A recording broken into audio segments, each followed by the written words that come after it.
You think transparency means telling her everything? You think honesty means complete disclosure. You think the more you share, the closer you become. But here's what nobody's telling you. Oversharing isn't intimacy, it's insecurity.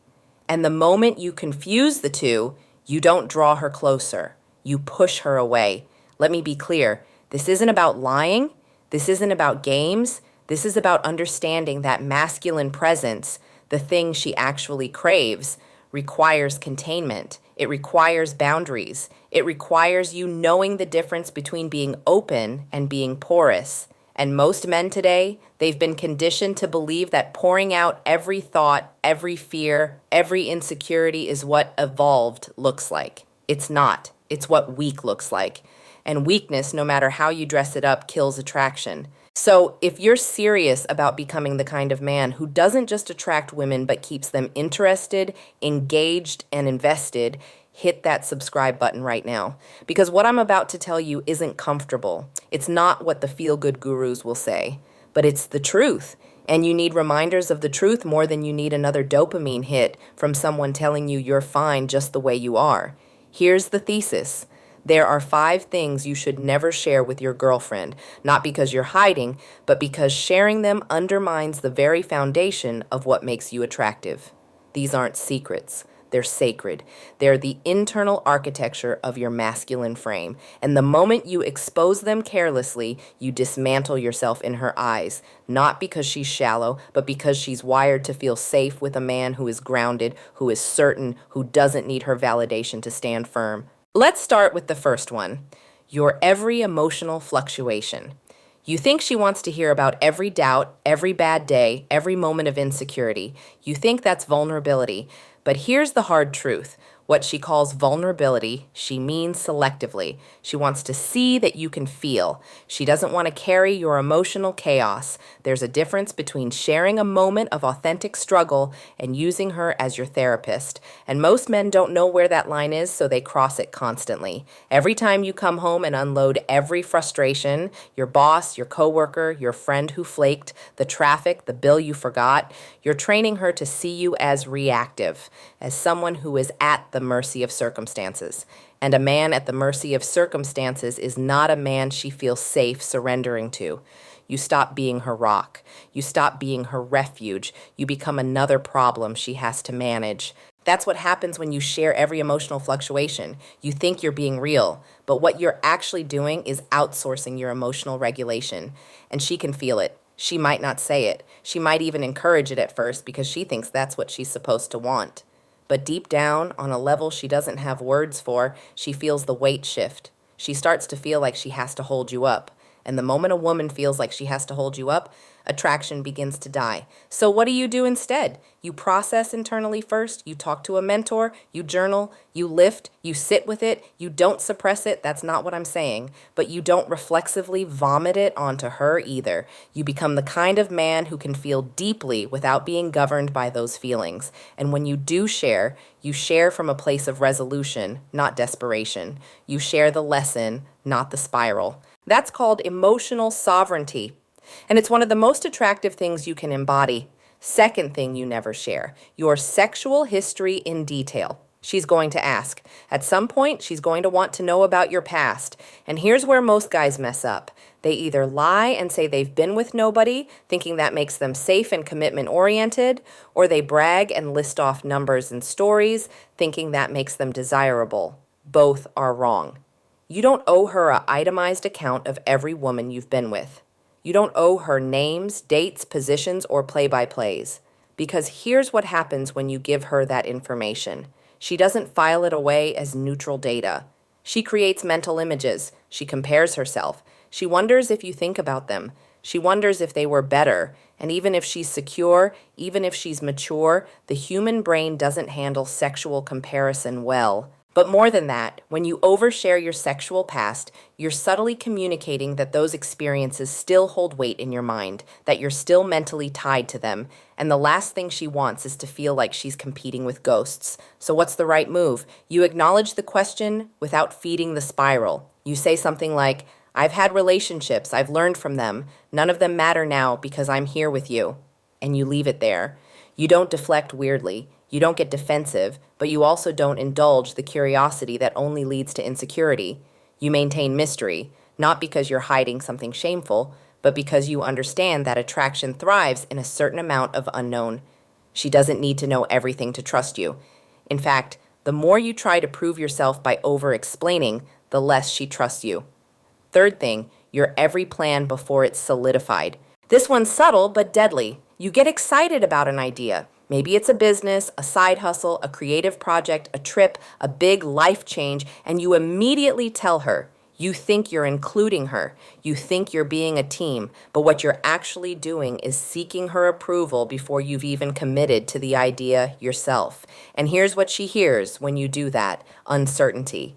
She hears that you're testing whether it's a good idea based on her reaction. She hears that you need her permission to move. And once again, you've just positioned yourself as someone who is reactive, who needs external validation to take action. Let me be clear. I'm not saying don't include her in your life. I'm not saying make unilateral decisions that affect her without communication. But there's a difference between informing her of a direction you've chosen and asking her to help you choose the direction. The man she's attracted to is the man who says, "Here's what I'm doing," not "What do you think I should do?" The man who has already weighed the options, made the decision, and is now inviting her into a reality he's building, not asking her to co-sign his uncertainty. Every time you share half-baked plans, you erode her confidence in your leadership. She starts to see you as someone who talks a lot but executes little. And over time, that perception becomes her reality. She stops taking your ideas seriously. She stops feeling excited when you mention something new because she's learned that it probably won't happen. So what do? You move in silence until the plan has legs. You build quietly. You execute first, announce second.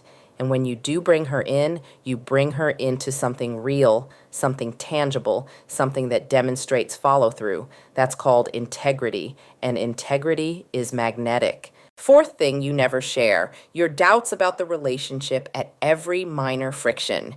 This is the one that kills relationships slowly. Every time there's a disagreement, every time there's tension, you immediately verbalize your doubt.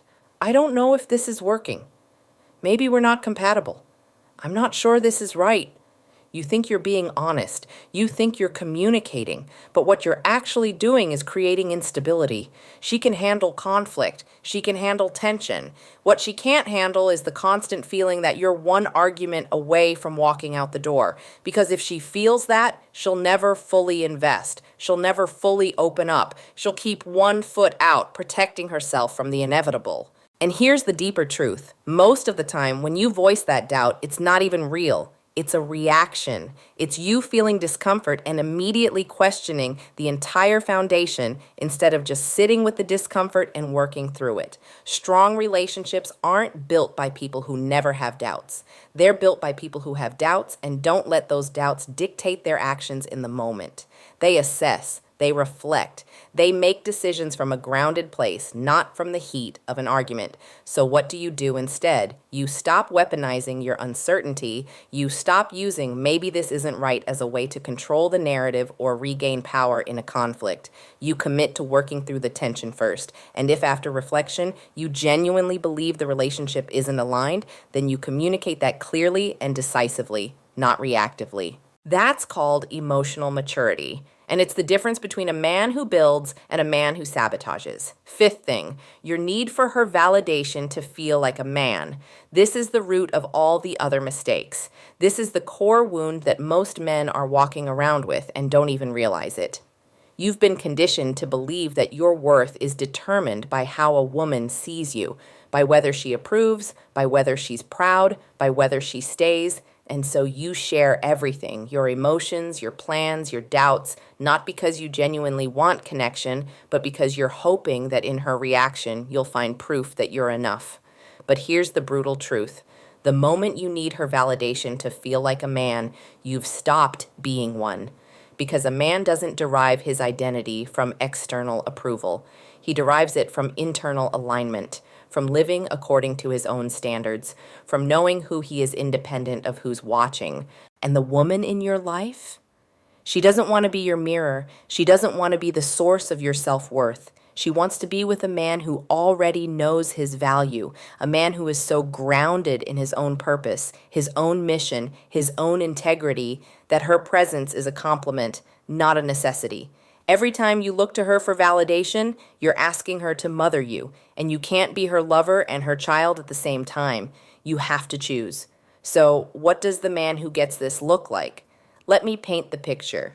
He wakes up with intention. He doesn't check his phone first thing to see if she texted. He doesn't wait for her mood to determine his. He has a morning routine that grounds him. Movement, silence, reflection, work. He knows what he's building. He knows why it matters. And he moves toward it consistently, regardless of whether anyone's cheering him on.